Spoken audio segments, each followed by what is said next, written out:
Andhra Pradesh વિધાનસભાએ GST સુધારાના સમર્થનમાં ઠરાવ પસાર કર્યો। આંધ્રપ્રદેશના મુખ્યમંત્રી એન ચંદ્રબાબુ નાયડુએ કેન્દ્ર સરકાર દ્વારા જાહેર કરાયેલ વસ્તુ અને સેવા કર જીએસટી સુધારાને પરિવર્તનકારી પગલું ગણાવતા જણાવ્યું છે કે રાજ્યને સંભવિત નાણાકીય નુકસાન ભોગવવું પડે તો પણ રાષ્ટ્ર અને રાજ્યનું હિત સર્વોચ્ચ પ્રાથમિકતા છે ને દીર્ઘકાલીન લાભો પર ધ્યાન કેન્દ્રિત કરવું જોઈએ। આ નિવેદન સાથે આંધ્રપ્રદેશ વિધાનસભાએ ગુરુવારે આ સુધારાઓને આવકારતો એક ઠરાવ સર્વાનુમતે પસાર કર્યો હતો ને આમ કરનારું તે દેશનું પ્રથમ રાજ્ય બન્યું છે। વિધાનસભામાં ચર્ચા દરમિયાન મુખ્યમંત્રી નાયડુએ જણાવ્યું કે આ સુધારાથી કર માળખું સરળ બનશે અને સામાન્ય માણસને સીધો લાભ થશે। ખાસ કરીને આગામી તહેવારોની મોસમમાં આવશ્યક ચીજવસ્તુઓના ભાવ ઘટવાથી રાહત મળશે। રાજ્યના નાણામંત્રી પયાવુલા કેશવ દ્વારા જાહેર કરાયા મુજબ આ સુધારાને કારણે રાજ્યની તિજોરીને અંદાજ ₹8,000 કરોડના રાજસ્વનું નુકસાન થઈ શકે છે। તેમ છતાં મુખ્યમંત્રીએ વ્યાપક જનહિતમાં નિર્ણયને ટેકો આપ્યો છે। નાયડુએ આ પગલાંને વડાપ્રધાન નરેન્દ્ર મોદી અને કેન્દ્રીય નાણામંત્રી નિર્મલા સીતારમણનો એક દૂરંદેશી ભર્યો નિર્ણય ગણાવ્યો હતો।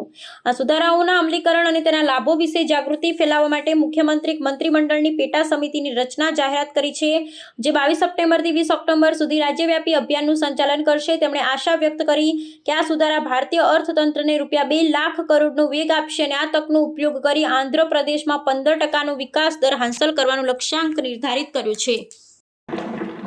ఒక ఆర్థిక సంస్కరణలన్నా ట్యాక్స్ రిఫార్మ్స్ అన్నా టెక్నాలజీ రిఫార్మ్స్ అన్నా నేను ముందుంటాను।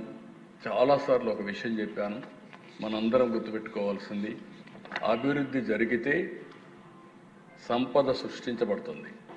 సంపద సృష్టిస్తే ప్రభుత్వానికి ఆదాయం వస్తుంది। ఆదాయం వస్తే ఆ ఆదాయంతో సంక్షేమం మళ్ళీ అభివృద్ధి చేయడానికి అవకాశాలు వస్తాయి।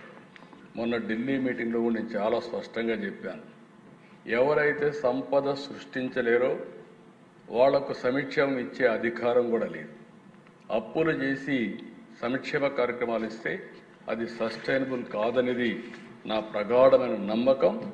నా సుదీర్ఘ రాజకీయంలో ఇదే ప్రాక్టీస్ చేశాను। అందుకే ఈ రిఫార్మ్ వస్తే మా ఫైనాన్స్ మినిస్టర్ గారు, మా ఫైనాన్స్ సెక్రటరీ గారు అందరూ వచ్చి, సార్ మనకు నష్టం వచ్చేస్తుంది, చాలా ఇబ్బందులు వస్తాయి, ఆర్థికంగా ఇబ్బందులు పడతామంటే ఆర్థిక ఇబ్బందుల తర్వాత ఫస్ట్ దేశం రాష్ట్రం ముఖ్యం। మనం అంతా కూడా లాంగ్ టర్మ్ రిఫార్మ్ చూడాలి। It will be A game changer, don't object, first మీరు వెళ్ళి సపోర్ట్ చేయమని చెప్పిన వ్యక్తి నేనని చెప్పి కూడా నేను తెలియజేస్తున్నా। ఆ పని చేశాను।